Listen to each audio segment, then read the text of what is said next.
pessoal, seja bem-vindo ao RenovaCast e é uma nova temporada onde vamos estar aqui recebendo vários amigos, vários convidados e hoje nada mais, nada menos, eu estou aqui recebendo um grande amigo, pastor Jackson Marques. Fala aí, pastor Jackson. Isso aí, pastor Ronaldo. Que isso. Que bom estar aqui, cara. Prazer. Rapaz, junto. é tão bom o pastor Jackson, é uma referência que eu tenho dentro das escrituras, um grande homem de Deus. E ninguém melhor do que a gente começar essa nova temporada aí do RenovaCast te recebendo, amigo. Que Seja bom, bem-vindo, viu? Temos uma aliança, cara. Temos uma aliança e vamos estar aqui nesse tempo todo aí desenvolvendo Amém. Alguns pensamentos e entendendo as escrituras. Amém. Eu já quero dar o pontapé inicial, Jacques, falando de passado e futuro. Uau. Vamos lá. Top, top.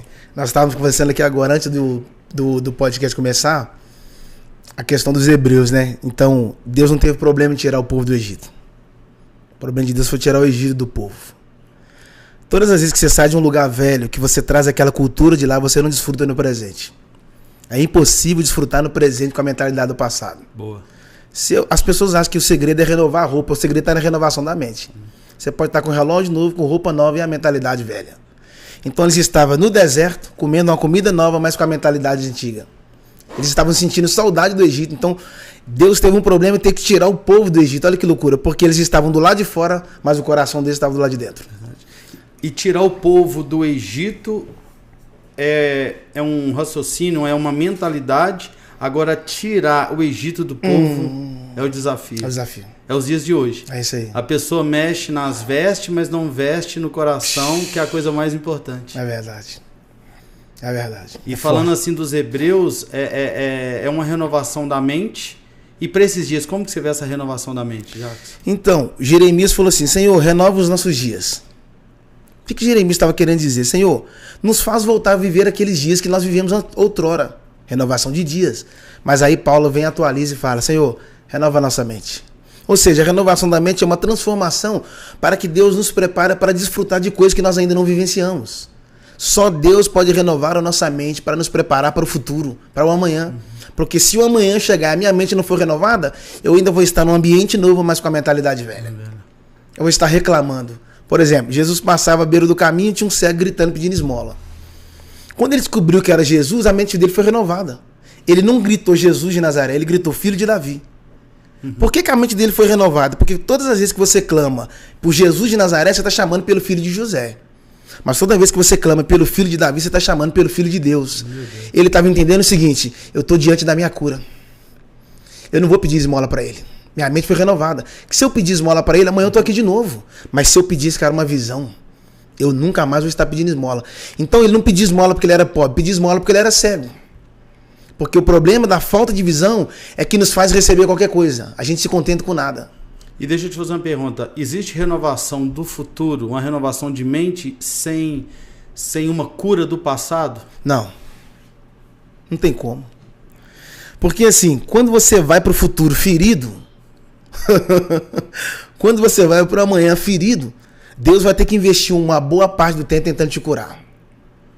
E eu vejo que as pessoas estão tentando acessar o futuro, mas estão trazendo o passado junto e não resolvido. Uau. Um passado meu mal resolvido, eu Uau. não consigo acessar o futuro. É verdade. Entende? É verdade. E qual que seria o caminho para um passado resolvido e um futuro decidido?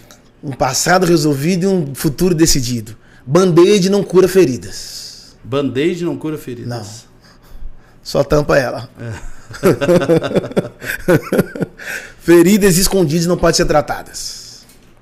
Eu vou ter que expor meu ferimento.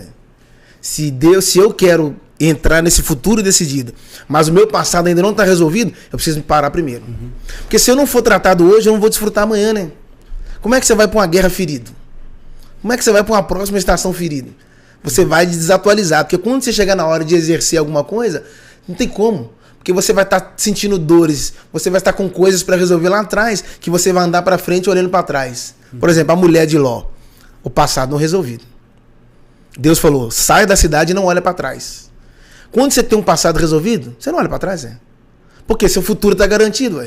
Então, se Deus deu um direcionamento que era para olhar para frente, não precisava dela olhar para trás, mas ela tinha um passado não resolvido.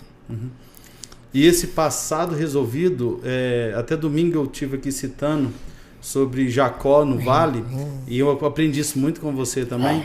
Ali eu vejo que é um passado resolvido para um futuro decidido. Uau. O próprio Deus vai perguntar o seu nome, Exato. porque Deus está tocando no passado para que haja uma cura. E eu vejo o quão desafiador hoje as pessoas elas querem acessar sim o futuro, mas não querem resolver esse passado. Uau. E não tem como eu querer acessar novos lugares sem antes colocar esse passado, essas feridas em ordem. Entende? Então eu vejo assim que o quão importante é eu reconhecer o meu passado, os meus erros e as minhas falhas. Uau. Porque se eu reconheço o meu erro e as minhas falhas, vai ficar tudo mais visível naquilo que vai acontecer pela frente. Mais claro. Eu vejo que homens resolvidos com o passado, homens que não se ofendem, eles vão ser uma ferramenta extraordinária para o futuro. Entendeu? Verdade. Então, assim, Jacques, primeiro ponto assim, que você vê dentro das escrituras, uma pessoa que talvez está nos assistindo agora e ela carrega um ranço, ela carrega passado, ela carrega um tanto de coisa e ela está assim, a minha vida não dá certo, nada que eu faço não dá certo. E ela tenta acessar o futuro, mas ela não quer fazer uma correção do passado. Por onde essa pessoa começa? Pastor, não tem como eu voltar lá. Não tem como eu voltar lá. Não tem como eu voltar no ontem, né? Existe 2 dias no ano que você não produz, o ontem e o amanhã. O ontem é passado e o amanhã é futuro. Boa. O que eu posso fazer? Eu não posso voltar lá, mas eu posso trazer o de lá para cá. Porque a ideia de Deus não é mudar o seu passado, mas é curar você dele. Só Deus pode curar você do seu passado, restaurar você no seu presente para reconstruir o seu futuro. Então a ideia é, feridas escondidas não pode ser tratada. Se eu quero resolver o meu passado, a primeira coisa, eu preciso abrir as cartas.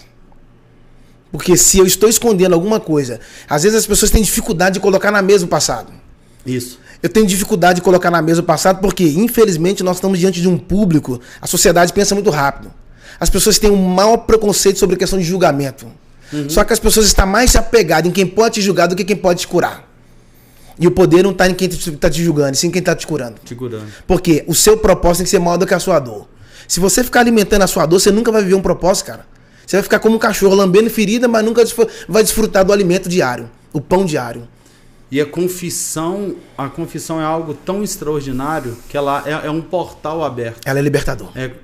E eu vejo o seguinte, o ódio é um veneno que a pessoa toma esperando que o outro morra. Essa entende? É boa. E assim, então é o perigo, porque se eu tenho um passado resolvido, não é uma amnésia, mas o que acontece? Um erro, ele só é um erro quando você não aprende nada com ele. Sim. Agora, se você aprendeu algo, ou seja, trouxe ensinamento, fundamento, então você vai avançar. E eu vejo o quão importante é como Davi.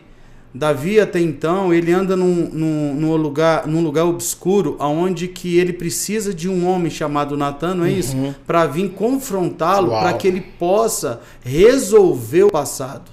Resolvendo o passado, então tem algo extraordinário para você viver. Forte. Então eu tenho observado que muitas pessoas hoje não estão fluindo, não estão vencendo, porque não estão dispostas a resolver o passado. Agora uma coisa, não sei se o senhor vai concordar comigo. O senhor acha que também um ferimento não pode ser curado se você não permitir alguém tocar nele? Boa. Já percebeu que planta só cresce se ela se permitir ser tocada? Então o que acontece? Quando o Natan chega para confrontar Davi, que não aceita a verdade porque não quer mudanças. Isso. A verdade é libertadora. A verdade nem é uma palavra, a verdade é uma pessoa, né? Uma pessoa. E aí o Natan começa contando a historinha de uma ovelha. Por que o Natan começa contando a historinha de ovelha? Porque ele está lidando com o pastor. Eu preciso falar a linguagem dele. Boa. Porque se eu não falar a linguagem dele, ele não vai assimilar o que eu estou querendo falar. Eu preciso confrontar. E outra coisa, a vida não traz o que você pede, a vida traz o que você precisa. Que às vezes Deus está trazendo pessoas para perto da gente e a gente está achando que Deus vai usar a gente para mudar elas, mas não é. Às vezes Deus está trazendo alguém para usar elas. Foi o caso de Natan. Deus não estava trazendo Natan para o rei tocar nele. Deus estava trazendo o profeta para tocar no rei. Então Davi foi humilde, porque quando ele percebeu que Natan estava confrontando ele, ele se desarmou. As pessoas são muito bloqueadas. E deixa eu te fazer uma pergunta, Jacques. Por que Natan, o profeta, ele chega contando uma historinha? Ele já não chega rasgando o verbo com tudo. Por quê? Como que você vê isso? Então, vem na minha cabeça aqui agora assim?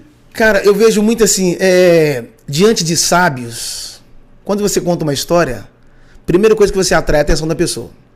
Se Jesus tivesse nos dias atuais, uma das coisas que Jesus investisse seria em filme. Por quê? É história.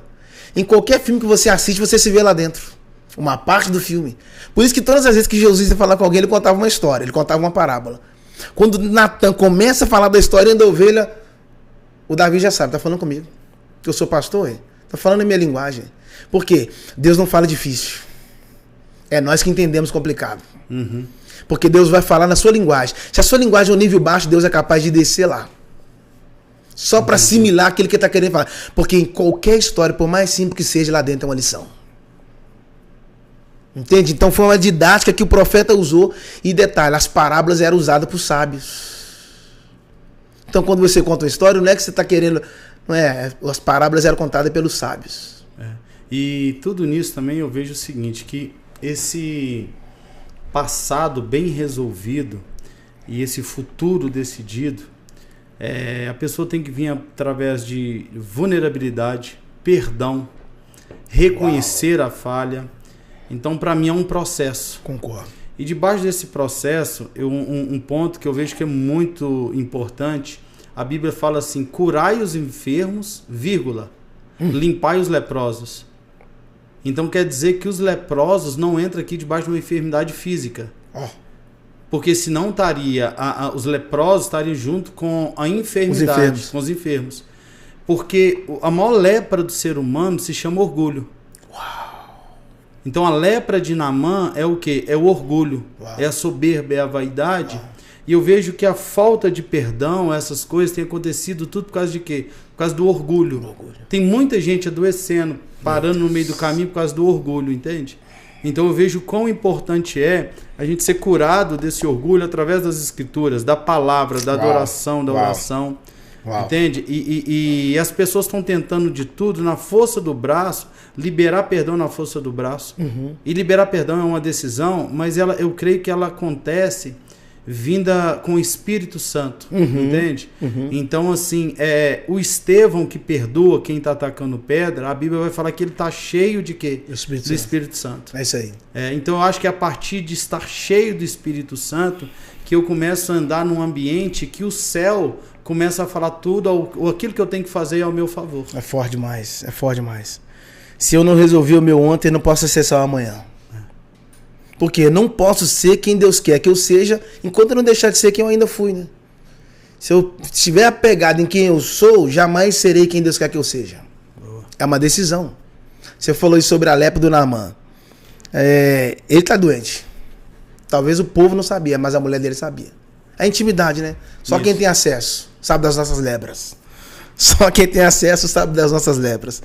Só que ele era um líder, ele era um general. Uhum. O dia que ele chegou na casa do profeta, e aqui abre um parênteses, ele não procurou o rei.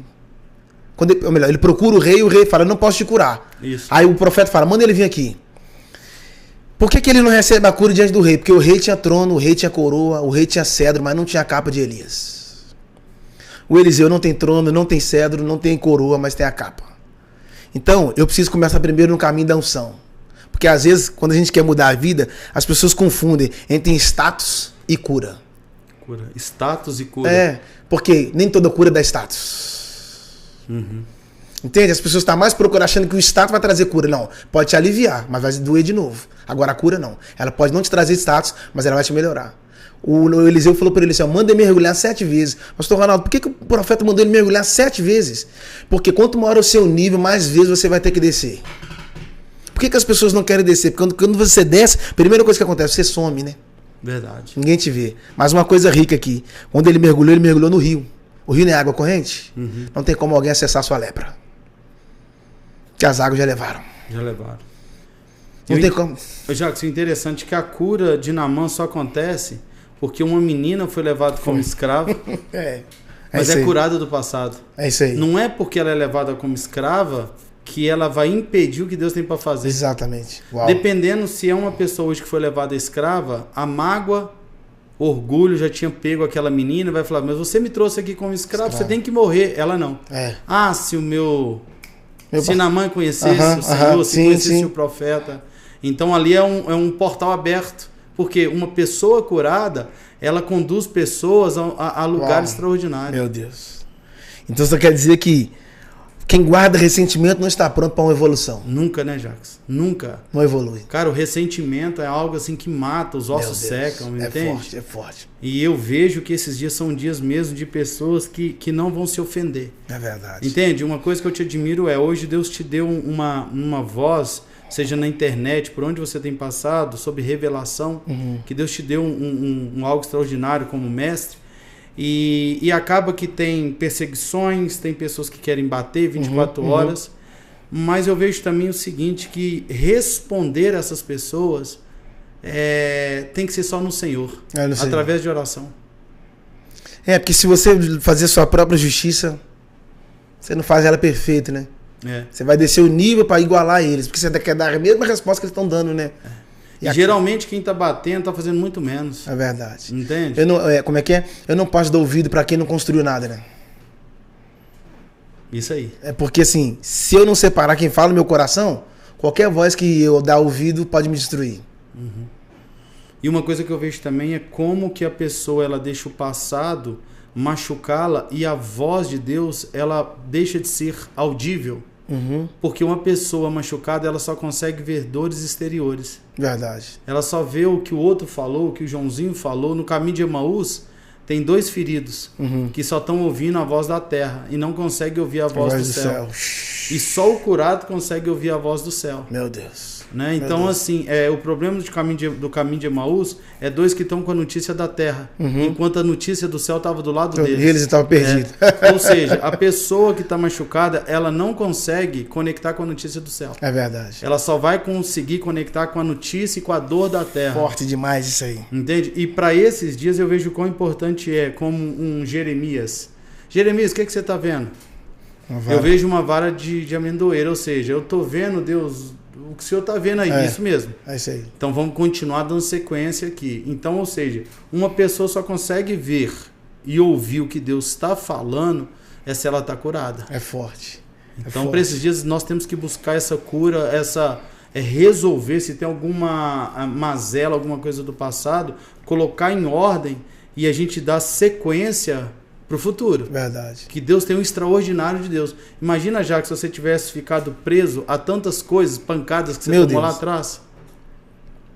Você não anda, né? Não anda. Você não anda. Porque toda vez que você alimenta seus ferimentos, você para. Tem como você comer andando, não? Quem come andando, você para. Você falou sobre o caminho de Emaús aí. Eles estavam feridos. Que quando Jesus entra na conversa, eles estavam falando de coisas do passado. O futuro na frente deles, eles falando de coisas do passado. Eles não perceberam as marcas de Jesus. Sabe onde é que a visão deles abriu? Eles estavam cegos também. Sabe onde é que a visão deles abriu? Quando Jesus trouxe eles para a mesa. Que Jesus aí pegou o pão, porque o pão quem partia era o visitante. Quando Jesus pegou o pão que partiu, ou seja, quando a palavra foi rasgada. O texto diz que as escamas abriram. Sabe o que é engraçado? O texto diz assim que o sol estava se pondo, eles falaram, fica conosco até que o sol já se declina. O sol estava escondendo. Quando o sol se põe no dia físico, fica escuro, né? Mas engraçado, o sol se pôs do lado de fora e uma luz apareceu do lado de dentro. Quando Jesus abriu o pão, rasgou o pão, que eles pegaram o pão, Jesus sumiu. Jesus sumiu, mas o pão ficou. Aí eles tiveram a certeza, ele. Eles tiveram que fazer o mesmo caminho que eles vieram. Só que agora eles não estão mais falando do passado. Agora eles não estão mais falando quem bateu, quem machucou, quem morreu. Agora eles estão falando da ressurreição. Porque às vezes, enquanto nós estivermos apegados ao nosso passado, nós não vamos desfrutar daquilo que Deus está querendo fazer agora. Ou o que Ele já está fazendo agora. Enquanto eles estavam lá preocupados com quem crucificou Jesus, eles estavam deixando de desfrutar da ressurreição dele. Já estava ressuscitado há muito tempo. Porque às vezes uma ferida, pastor, pode revelar uma glória, sabia? Uma ferida pode revelar uma glória. Moisés falou, quero ver sua glória. Deus, você não pode ver, Moisés. Se vê, morre. Eu quero ver. Deus falou, beleza. O texto diz que Deus pegou Moisés e colocou ele na fenda da rocha. A rocha estava ferida. E Deus colocou Moisés na ferimento da rocha. Você vai ver minha glória, mas depois que você sentir a ferida. Porque não tem como desfrutar da glória da ressurreição sem passar pelo poder da crucificação. Então primeiro você vai sentir a dor da crucificação, essa rocha ferida, mas depois desse ferimento você vai desfrutar da minha glória. Aí Deus passa. Porque Deus pode estar passando porque nós não contemplou a ferida da cruz, né? Entende? Então, quando Lázaro fica doente, Jesus falou uma coisa, eu vou tranquilizar vocês. Isso é para a glória de Deus. Até um ferimento que nos incomoda é para a glória de Deus. Porque o testemunho de Lázaro foi maior do que a enfermidade dele. Qual é a enfermidade de Lázaro? Nós não falamos da enfermidade dele, mas nós falamos da ressurreição. E sabe qual foi um dos maiores motivos que Lázaro morreu, pastor? É porque quando Maria chegou e falou assim, se o senhor tivesse aqui, meu irmão não teria morrido. Aí a Marta fala a mesma coisa, se o senhor tivesse aqui, meu irmão não teria morrido. Um dos motivos da morte de Lázaro foi a ausência de Jesus. A ausência dele trouxe a morte para Lázaro, mas a presença dele trouxe o Lázaro de volta. Traz vida, né? É só a presença. Só a presença. É o APO. É o APO. Ô Jacques, e aqui, sobre a frustração de Pedro, quando Jesus morre, no caminho de Emaús, os discípulos têm uma grande frustração. Por achar que o projeto deu errado. Uhum. E as pessoas hoje estão assim, ela deu alguma coisinha que na cabeça dela saiu do controle, ela acha que deu errado. E não é que deu errado, só está no processo, né? Meu Deus. Ali a gente vai vendo os discípulos tudo debaixo de um desespero, achando que o projeto deu errado. Deu errado. Para essas pessoas que acham que o projeto deu errado. Nossa, isso é foda demais, pastor. Isso aí é foda demais. Porque as pessoas, elas desistem fácil. E eu sempre digo o seguinte, é melhor você sofrer por não ter conseguido do que se frustrar por nunca ter tentado. Repete aí. É melhor sofrer por não ter conseguido do que se frustrar por nunca ter tentado. Cara, você nunca vai ter um grande testemunho com pequena vitória, com pequena batalha. Uhum. O nível da sua dor revela o tamanho do seu ministério. Entende? Então o que acontece? Deus pode permitir você ser frustrado numa noite para ver qual é a sua expectativa, o seu nível de fé na manhã seguinte. Os discípulos foram frustrados na noite da pesca. Pegaram nada. Mas na manhã seguinte Jesus estava dando uma lição para eles. Ou seja, a frustração de ontem pode não ter nada a ver com amanhã. Você pode estar chorando hoje e amanhã está sorrindo, porque processos não são eternos, né? Uhum. Se eu falando de Pedro, o que eu acho? Quando Jesus morre, talvez você vai concordar comigo, o Pedro tinha um plano B. Quando Jesus chamou Pedro para o ministério, sabe o que o Pedro fez? Foi para o ministério, mas guardou, deixou um barco reserva lá atrás. Eu vou ir para o ministério, mas vou deixar um barco reserva aqui. Se der errado, eu volto para o plano B. Só que Deus não apoia plano B. Ele apoia plano A. Porque o plano A de Deus é o plano original. O dia que Jesus morreu, a primeira coisa que Pedro foi fazer, voltou para o barco. Mas quando Elias chamou Eliseu, primeira coisa que Eliseu fez, eu não tenho plano B. Matou os bois. E os carros? Colocou fogo. Mas rapaz, você não tem plano B? Eu não tenho plano B. Porque eu confio no Deus do plano A. Nenhum de seus planos pode ser frustrado. Entende? As pessoas têm mais apego nas ameaças do diabo do que nas promessas de Deus. Forte demais. Entende? O poder não está nas ameaças do diabo. O poder está nas promessas de Deus. Porque o que o Senhor falou de Jeremias, ele vela para cumprir, né? Deus é fiel. Nossa, e muito forte isso sobre o plano B, né? Muitas pessoas com plano B. Eu vou entrar no ministério ali, mas se der errado, eu vou... Não. Então Deus está dizendo, você não entregou por inteiro. Porque vai ter hora, pastor, que Deus não quer o seu pé. Ele vai te lançar por inteiro. Talvez sirva para alguém que está assistindo aqui. O diabo é tão sujo que ele te divide com Deus. Deus é tão limpo que ele não te divide com ninguém. Um projeto que Deus pode fazer na sua vida, executar, só pode ser concluído se você se entregar por inteiro. Por isso que Eliseu deitou em cima do menino.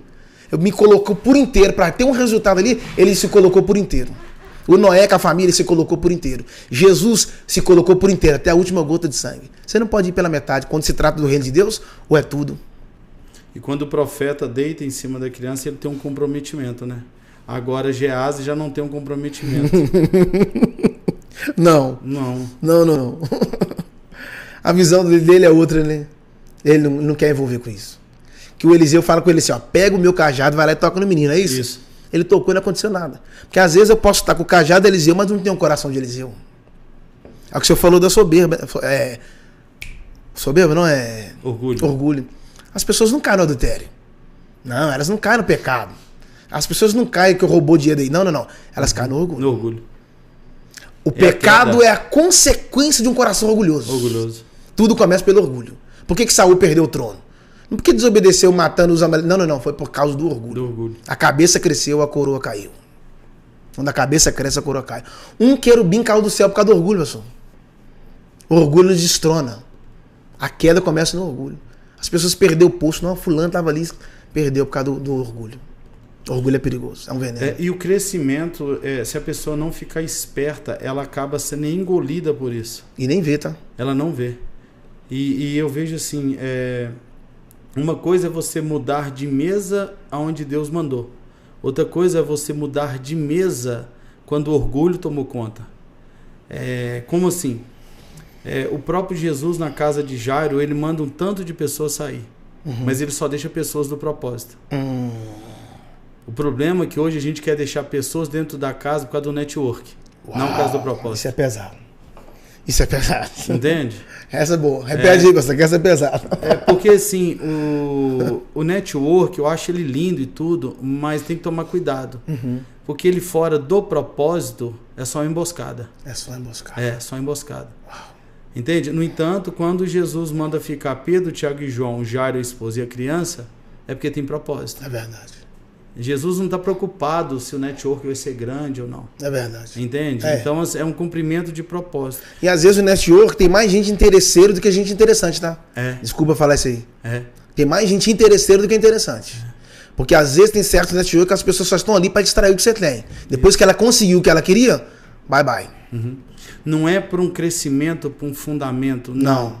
É o que eu ganho em troca com isso. É isso aí. Quando Jesus falou para a multidão, mandou eles saírem, isso fala de autoridade, que a casa nem era de Jesus, mas ele está mandando o povo sair. Ele chamou Pedro, Tiago e João, 3. E chamou Jairo, a mulher, 5. Então eu acredito que só existe vida numa casa quando os 5 ministérios estão fundamentados ali. Se não houver 5 ministérios, não tem como ter vida. Que é os 5 sentidos do corpo, né? Aí Jesus chamou os 3, entrou para dentro da casa. Então assim, às vezes a casa está lotada, mas não quer dizer nada, porque às vezes a casa está cheia de gente vazia. Eu posso estar colocando muita gente no ambiente da minha vida só para ocupar espaço. Mas vamos continuar vazio. Então, eu não tenho que ficar chateado se as pessoas estão saindo de casa. Contando que aquele que pode ressuscitar algo na minha vida esteja lá dentro. Eu não posso ficar chateado. Se as pessoas saírem da sua vida hoje, fique em paz. Se o que dá vida está aí, deixe ir. E eu vi assim também, pastor Jacques, você tem um fundamento muito top ali, bem familiar sobre oração, né? Por causa de sua mãe, do seu pai e tal. Meu Deus do céu. E eu tenho me preocupado muito, assim, se a gente arrancar esses fundamentos, acabou. E eu tô vendo muita gente trocando os fundamentos por algo passageiro. Entende? Pelo um mundo que muitas das vezes dá a impressão que, olha, é o próprio Deus que está fazendo e tudo.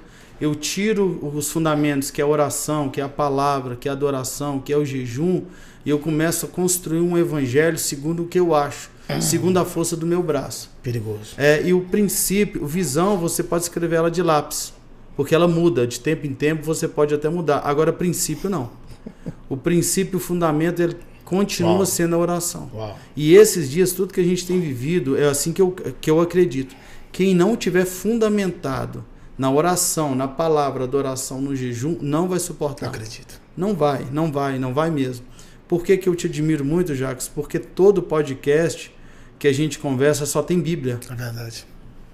Porque o interesse nosso aqui são as escrituras. É verdade. Eu posso receber um coach, eu posso receber várias pessoas para a gente comunicar cada assunto, mas eu não posso me distanciar e de entender que qualquer assunto eu preciso fundamentá-lo através das escrituras. É forte, mano. Saúde, eu preciso de entender que as escrituras falam. Verdade. A poder da comunicação através das escrituras. Verdade. Porque o que dá a impressão que esse mundo de hoje tem pessoas que estão chegando agora como se elas inventaram a pólvora. Não.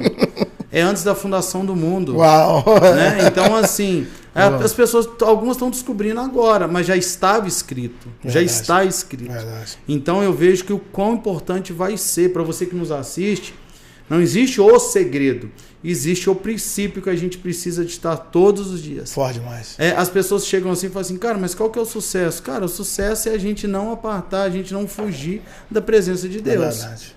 Eu acho lindo quando Moisés fala assim, Senhor... se o senhor não for comigo, eu também não vou. Não vamos não. Não, mas a minha palavra... Não, só a palavra eu quero a tua presença. Anjo. Não quero anjo também. Não.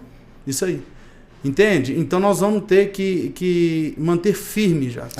Doa o que doer, custe o que custar. Nós vamos ter que permanecer firme nas escrituras. Ainda que alguns vão falar assim, que é brega, Já ouvi isso, pessoas falando assim, mas até hoje vocês estão nessa onda de subir para o monte e orar? Meu Deus. Entende? Eu sei que o poder não está no monte, mas é quando a gente se retira para orar, para buscar, entende? Então, eu vejo que tudo é a partir de uma estratégia. E a gente tem que voltar, nós precisamos de resgatar, entender que tudo é a partir de um quarto fechado, debaixo de oração. Quando Jesus batizou, o senhor sabe disso?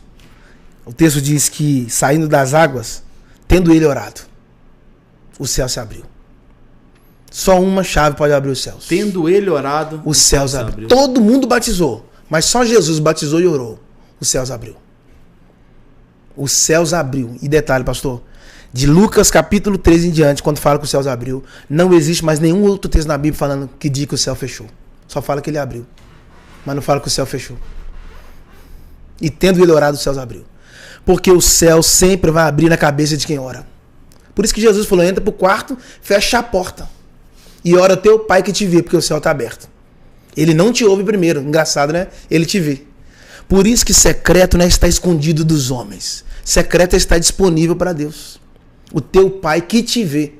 Nem é teu Deus, é o teu pai. Que é o lugar da intimidade. É a paternidade. O teu pai que te vê, é engraçado, ele te vê no secreto, mas te recompensará publicamente. A galera quer a recompensa pública, mas não quer a vida de secreto. Entende? Não começa no público. Quando a mulher está grávida, no dia da concepção, no dia do ato, ninguém viu, porque foi dentro do quarto.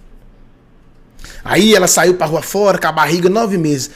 Para ela dar à luz, ela pode dar à luz no hospital, no ônibus, dentro do avião, no aeroporto, na rodoviária, qualquer lugar. Para dar à luz, ela pode dar à luz em qualquer lugar. Mas no dia da concepção não, foi dentro do quarto fechado. Então uma igreja só pode produzir filhos no aeroporto, no avião, na rodoviária, no metrô, nas lojas, em qualquer lugar na rua, se ela tiver primeiro um relacionamento dentro do quarto. Porque a intimidade lá dentro vai fazer eu gerar filhos, produzir filhos para Deus lá fora. Ganhar almas, produzir vidas para as pessoas lá fora. Não tem como. Eu estava pregando essa semana numa igreja e estava falando sobre autoridade. E não sabia que o prefeito da cidade estava lá. E eu falei que a maior autoridade na sociedade é o sacerdote. Porque se você tira um prefeito da cidade, ele chegar em outra cidade, ele não tem mais autoridade lá. Se você tira um governador do estado, leva ele para um outro estado, ele também não tem autoridade lá. Tira um presidente da república de um país, leva ele para um outro país, ele não tem autoridade lá. Agora o sacerdote não, pode sair daqui de BH e ir lá para o Japão. Ele vai ter autoridade. Ele pode estar em qualquer lugar, porque a autoridade está sobre o sacerdócio, não sobre um cargo. Então, quando nós entendemos a nossa real autoridade, irmão, nós não brigamos por posição.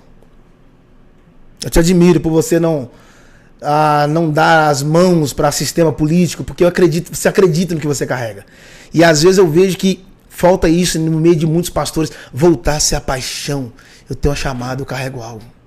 Entende? É negociável. Isso que eu vejo, Jacques, o Moisés que fere a rocha a primeira vez e o Moisés que fere a rocha pela segunda vez. O que dá a impressão que Deus está provando. Não é porque deu um resultado certo que Deus estava provando. Uau. Porque Deus estava desaprovando Moisés diante dos homens. Tem uma aprovação que todo mundo agora vai beber água. Mas diante de Deus, Moisés, eu não te pedi para ferir a segunda vez. Agora eu te pedi para falar com a rocha. E isso me preocupa muito. Não quer dizer que tudo que eu estou fazendo está dando certo, eu estou sendo aprovado por Deus. Por Deus. Então assim, eu vejo que é o que eu entendo. Seja o campo profético, apostólico, seja sobre a vida de um mestre, o Senhor está trazendo seus filhos de novo para um ambiente de muita intimidade com Ele. Boa. O Pai está à procura dos verdadeiros adoradores que adoram o Pai em espírito e em verdade. Então, tem gente tentando construir coisas assim, mirabolosas, entendeu? Um negócio violento e tal, e eu tenho entendido o seguinte... pode ter um painel de LED, pode ter um bom som. Aqui nós temos na Recomeçar, é algo extraordinário, um bom louvor e tudo. Mas nada disso pode ofuscar um segundo a vida de oração, a glória de Deus. Porque sem isso, Jackson, o lugar não faz sentido. É verdade. Entende? Não faz sentido. Não faz sentido. Uau. Não faz sentido. E a gente vai vendo as pessoas se perdendo porque nós somos de um extremo ao outro. Nós falamos muito das irmãs do Coquinho, que eram as religiosas. Só que nós tiramos ela do lugar de oração e viemos para um ambiente que achamos que é muita sofisticação, é uma renovação. Só que sem a gente perceber, a gente foi matando também uma vida de oração. Meu Deus. Meu Deus. E eu vejo que esses dias são dias da gente restaurar esse lugar de oração. O senhor fala um altar da oração? Isso. O altar da oração, o altar da adoração, o altar da palavra. Sabe aquele negócio assim, tipo, gente, vamos fazer 21 dias de jejum, de oração. Voltarem para esse lugar. Cara, voltar antes era algo que a gente falava que era tão brega, assim, se tornou tão brega, só que a gente foi de um extremo ao outro. Hoje hoje criaram aí até drive-in gospel. Que é isso, pastor? Até drive-in gospel. Então, ou seja, que para muita gente se tornou normal. Aham. Entende? Ou seja, nós matamos muita coisa lá de trás falando que ela é religião, beleza? E hoje, o que nós colocamos no lugar? Vixe. Nós colocamos uma vida talvez totalmente sem compromisso com a palavra e com o Senhor. O senhor acha que tem a ver com Elias? Que as pessoas confundem, acham que Elias fez o sacrifício no altar de Baal e não foi, né? Não. Então, para eu erguer o altar do Senhor, eu tenho que quebrar os outros altares. Altares na minha vida mesmo. Hoje, por exemplo, as pessoas não sabem. Antigamente a pessoa gastava uma noite para assistir 3 filmes. Hoje as pessoas gastam 3, 4 dias para assistir um filme. Não consegue. Porque a vida é muito corrida. As pessoas querem fazer tudo num dia só. E esse é o grave problema. Que a gente quer fazer tudo e acaba não concluindo nada. E no final do dia a gente olha para Deus e fala, poxa, o que deveria ser o primeiro ficou no último. Porque aonde eu coloco Deus na minha vida revela o quão firme eu estou nele. Se ele é a minha vida, ele não pode ficar por último, não é? Porque a internet ela traz informação, mas ela não gera revelação. Ela não traz vida. Deus é primícia. Quando o senhor acorda, qual é o primeiro lugar da sua casa que o senhor está? No quarto. E quando o senhor vai dormir, qual é o último lugar do dia que o senhor vai entrar? No quarto. Por incrível que pareça, o quarto foi onde Jesus mais mandou a gente acessar. Porque é um lugar de intimidade, ele é um lugar que ninguém vai te atrapalhar. É seu lugar ali. Só que eu sei o lugar onde eu devo ficar mais tempo, é o lugar onde eu menos fico. Quando eu acordo, a primeira coisa que eu faço é sair do quarto. Porque se eu for sobre o princípio, é engraçado que quando Deus começou a construir tudo, a primeira coisa na Bíblia é no princípio. Deus não pode construir nada no seu mundo se não tem princípio sobre a sua vida. Sempre que você falou do Eliseu, o Jazi pegou cajado, só que aquela mulher é inteligente. Ela chamou o marido e falou, vamos construir um quarto para ele. Porque ele fica só passando aqui, come pão e vai embora. Come pão e vai embora. Vamos fazer um lugar para ele, para que quando ele passar, tenha um lugar para ele ficar. O marido aprovou a ideia dela, só que a questão não é a ideia. Ela vai construir o quarto em cima do muro, na casa dela. Então a questão não é saber se você tem espaço para construir, é se você tem fundamento para suportar aquilo que você está construindo. Se não tiver fundamento, se você trocar fundamento para entretenimento, irmão, uma hora vai cair. Vai cair. E o interessante é que quando o menino morre, é colocado na cama do profeta. Exato. No quarto que ela mandou construir. Pro profeta. Ou seja, ela constrói um quarto de honra pro profeta. E esse quarto de honra que ela constrói é o mesmo quarto que vai receber o filho morto, mas que vai ter uma ressurreição. Meu Deus. Ou seja, tudo aquilo que eu construo debaixo de gratidão, de honra, o dia que alguma coisa der de errado, pode levar para aquele quarto que vai ter ressurreição já. É forte demais. É muito forte. Isso é pesado isso aí. Pesado. Então hoje, assim, se eu construo um ambiente com a sua vida que se trata de honra, de honestidade, de oração, esse ambiente de honra, peguei. Cara, no dia mal eu posso ter certeza. Acesso ao lugar de honra lá atrás. Isso aí. E outra coisa, e ela não enterra o menino, né, pastor? Não. Ela não enterra o menino. Não enterra o menino. Ela levou pro quarto. Parece que estava ligado com Jesus. Entra pro quarto. Hoje as pessoas têm um problema no casamento, quer levar para o advogado. O divórcio. Tem um problema, eu vou levar pro juiz. E Deus dizendo, você nem levou pro quarto primeiro, cara? Leva pro quarto, hein? Leva pro quarto, não leva pra mesa do juiz, não. Porque quando as pessoas querem casar, elas vão até o altar, não é isso? Senhor, nos abençoa. Mas por que quando elas querem divorciar, elas não voltam no altar? Elas vão lá pra mesa do advogado, pra mesa do promotor, elas não voltam pro altar. Por que elas têm medo de voltar pro altar? Porque elas sabem que Deus não separa ninguém. Nossa, porque existe um ministério na Bíblia que pouca gente fala. O ministério da reconciliação. Reconciliar é religar, pastor. É voltar atrás. É ligar de novo. E ligar de novo vai... Nossa. Cara, God. Cara, vai te levar em ambientes que você vai passar por cima do orgulho, de muita coisa. Mas só que também você vai voltar ao estado original. É isso aí. Cara, isso é muito forte. Muito forte. Quando você vê um médico... Porque assim, por exemplo... Às vezes o cara tá com um problema na vida dele... ele tem que tomar cuidado com quem ele se expõe também. Entendi. Você entendeu o que eu quis dizer? Uhum. Porque não é todo mundo que pode tocar no seu ferimento. Mão suja não pode tocar em ferimento limpo. Por quê? O médico pode ser o maior cirurgião da história, mas se ele não for bom de asepsia, ele não vai matar aquela pessoa por causa da enfermidade. Vai matar por causa das bactérias. Aquele que é limpo de mão e puro de coração. Não é qualquer um que pode tocar. Não é qualquer um que pode falar. Casamento é um negócio muito sério. Vida a dois é muito sério. Ministério é muito sério. Quem que você está dando ouvido aí? Tem gente que não viveu nada, está te dando conselho. Como assim? Não passou sofrimento, não perdeu nada. Porque as pessoas querem falar de ganho, mas não querem falar de perdas. E já percebeu que com Deus não tem como ganhar sem perder? Uhum. Por quê? Você só pode falar com propriedade aquilo que você vivenciou com profundidade. Você só pode direcionar alguém a lugares que você já esteve lá antes. Deus é capaz de permitir você ser ferido em certas áreas, para que amanhã você seja tão profundo, a ponto das pessoas quererem aprender com você. Como é que você aprendeu tudo isso? Você foi mestre, você estudou em qual faculdade? Não, eu aprendi na prática. Foi Moisés. Para levar o povo, Deus falou, não, primeiro tem que levar você no deserto. Porque depois você vai pastorear o povo aonde? No deserto. Quando eles perguntassem, Moisés, por que você está colocando roupa de frio? Veste também, que eu já estive aqui antes. Uhum.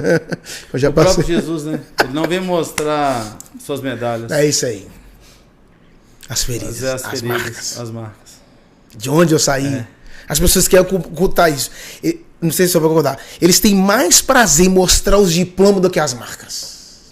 Mas Jesus ressuscitou, não mostrou coroa de ouro, não mostrou roupas taladas. Não. Aqui, ó. Aqui, ó. Eu sei que tem no meio de vocês um que é um Tomé que duvida, mas aqui, ó. Tá aqui. Tem marcas. Tem marca.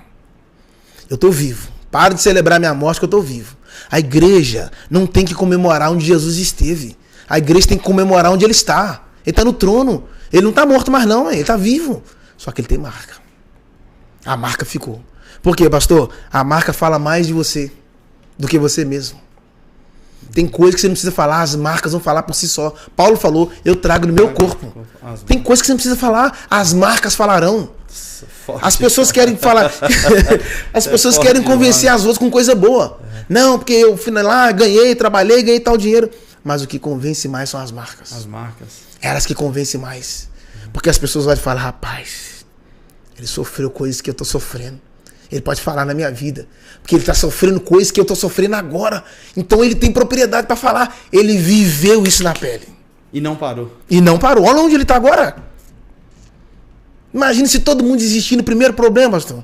Você com a igreja desse tamanho, pastoreando na frente aqui, pastoreando na cidade de Contagem. Imagina os problemas que você não tem, que você não pode compartilhar. Tá doido, você já tinha parado há muito tempo. Tinha parado. Mas tem marca aí. E eu vejo que as pessoas conectam pelo nível de superação. Uau.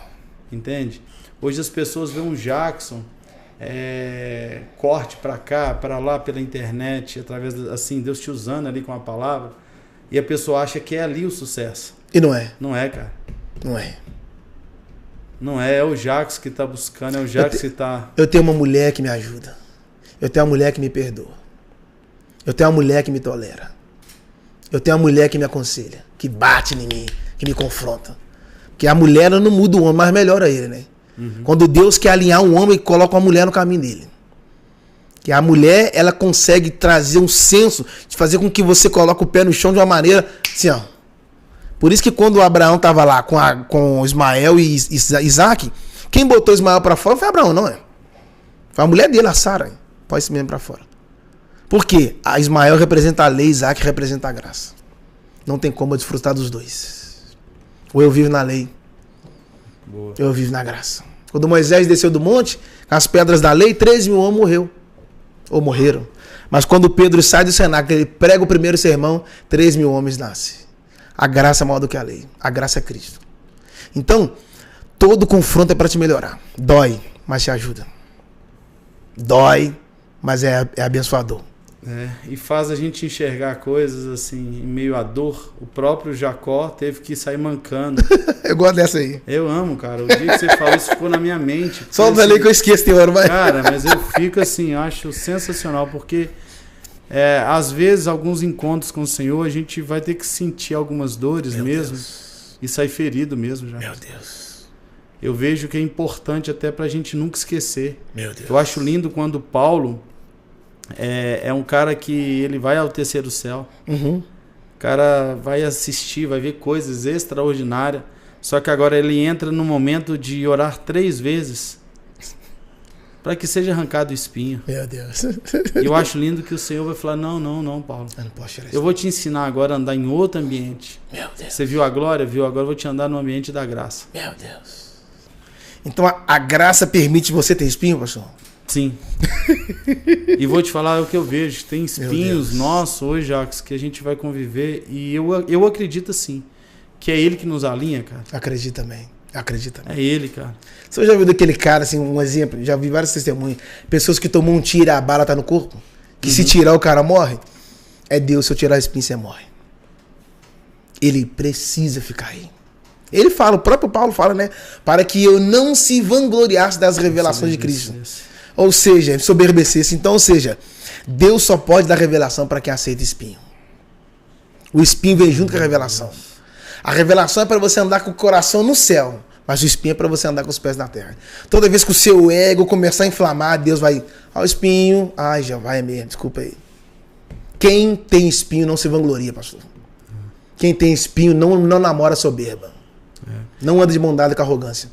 E eu vejo, assim, a Mical que desce Davi pela janela para livrá-lo do próprio pai, né, de Saul. Meu Deus. Então Davi é colocado pela janela, desce, mas depois também pela mesma janela ela amaldiçoa Davi. Que isso, hein, pastor?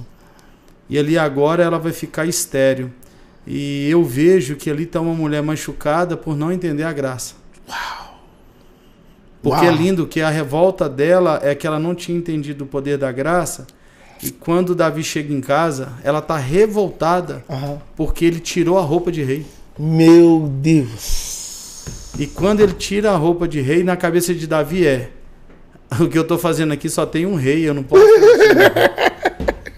Só que na cabeça dela não, tá assim, poxa, você tá louco, você é o rei, você não pode rebaixar dessa forma. Meu Deus. Mas só que Davi aprendeu a amar o trono? Não.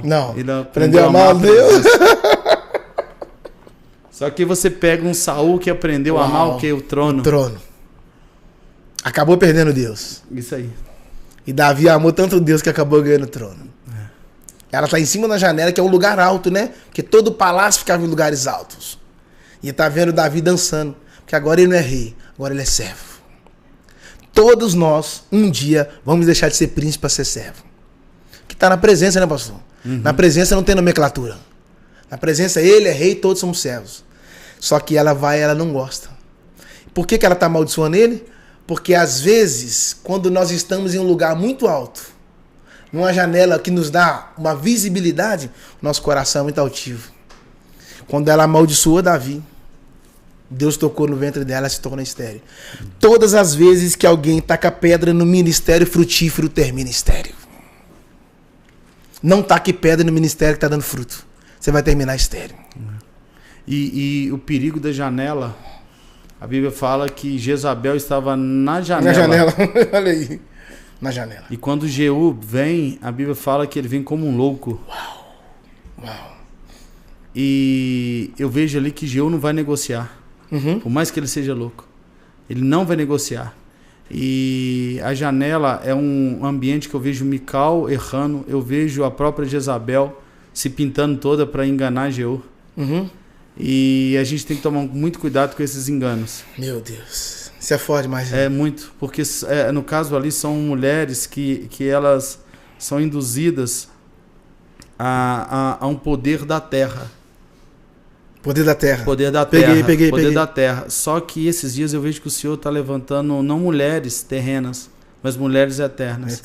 Homens debaixo de sabedoria, homens que vão voltar a buscar o Senhor 24 horas, Jacques. É forte. Eu continuo acreditando em vigília de oração, Tamo Jacques. junto, pastor. É isso aí mesmo. Eu continuo acreditando na oração, eu continuo acreditando na adoração. O senhor falou da janela aí, você já percebeu que quando o senhor passa por uma porta, você dá as costas para ela? Mas você não dá as costas para a janela. Você não passa da janela. Só que o segredo não está na janela, está na porta. Jesus falou, eu sou a porta. Tanto que Quando Noé entrou dentro da arca, Deus fechou a porta, mas não fechou a janela. E depois Deus abriu a porta, mas não mexeu com a janela. Então o Senhor está falando, a janela é um lugar perigoso. Porque foi de lá onde eu que estava. Que Paulo está pregando o sermão estendeu. Eu não tenho que parar o meu sermão para você dormir. É você que precisa parar de dormir para eu continuar pregando. Porque o poder não está em quem está dormindo, o poder está em quem está pregando. O poder está na palavra e não no seu sono. Ele caiu. É engraçado, eles passaram pelo mesmo lugar para subir, não foi? Mas se encontraram em lugares, em vias diferentes. O Paulo, para encontrar com o Eudes, que teve que passar por dentro. O Eudes que não. Por fora. Por que ele morreu, pastor? Porque toda queda pode nos levar à morte. Quando o Paulo desceu lá embaixo, que chegou lá e estava morto, todo mundo falou assim, tá morto, tá morto, tá morto, tá morto. Paulo virou e falou assim, ó, ainda há vida nele. Todo mundo vira ele morto. Só um homem de visão consegue enxergar a vida onde todo mundo está vendo morte. A Bíblia diz que abraçou ele. Esse é o grave problema. As pessoas só querem te abraçar quando você está na janela. As pessoas só querem te abraçar quando você está no trono. Quero ver o dia que tu cair. Você vai ter alguém para te abraçar. Só um coração apostólico.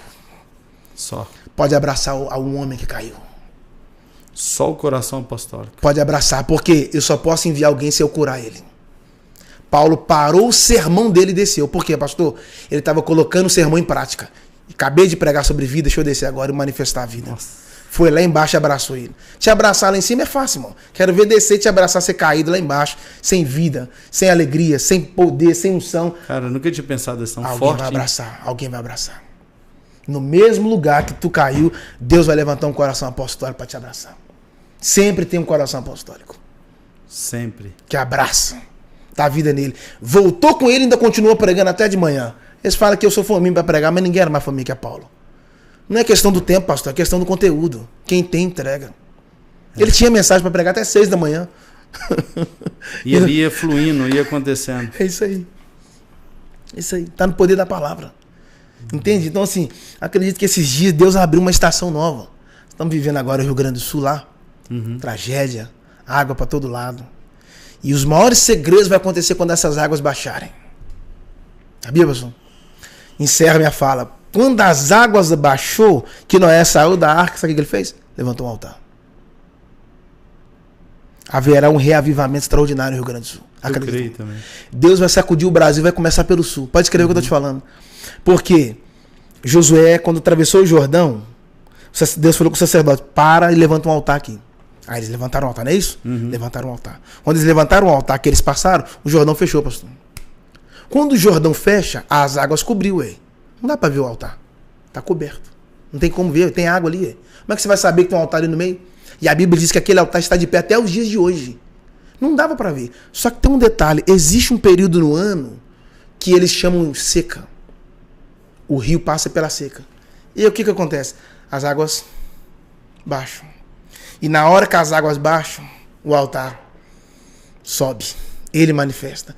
Ou seja, então um altar que é levantado para Deus, ele se manifesta nas crises. Na hora da seca. Na hora que as águas baixar. Alguém vai falar, olha, o altar do pastor Ronaldo estava de pé até hoje. A gente não estava vendo, mas estava de pé. Mas estava de pé. É na crise que eles vão ver. Estava de pé. Entende? Poxa. Muito top, Jacques. Estava de pé. Muito, mas muito tava bom. Estava de pé. Muito bom mesmo. Jacques, para a gente encerrar aqui, se você pudesse dar um conselho para esses dias para as pessoas. Meu Deus. O que você falaria para elas? Meu Deus. Fode mais isso aí. Então, pastor, uma das coisas que sim, tem muito martelado no meu coração sobre essa questão da segunda chance, sabe?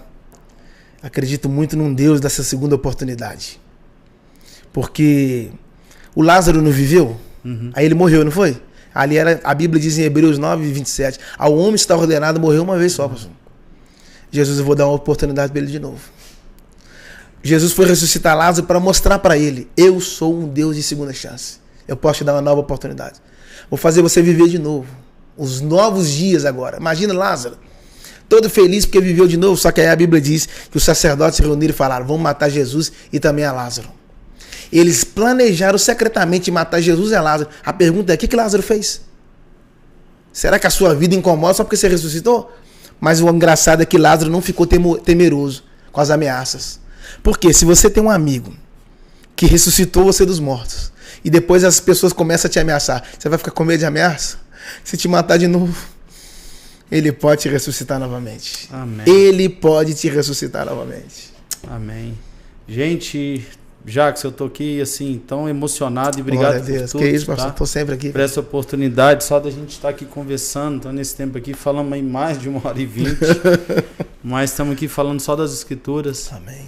E isso tem uma coisa que eu amo e aprendo muito com você. Que isso, pastor? Eu também aprendo muito contigo. E, cara, que o Senhor possa te honrar cada dia mais Amém. e mais. Que você Amém. continue sendo essa voz aí, Amém. né? Sei que foi o Senhor quem te levantou e é Ele quem Amém. te sustenta. Amém.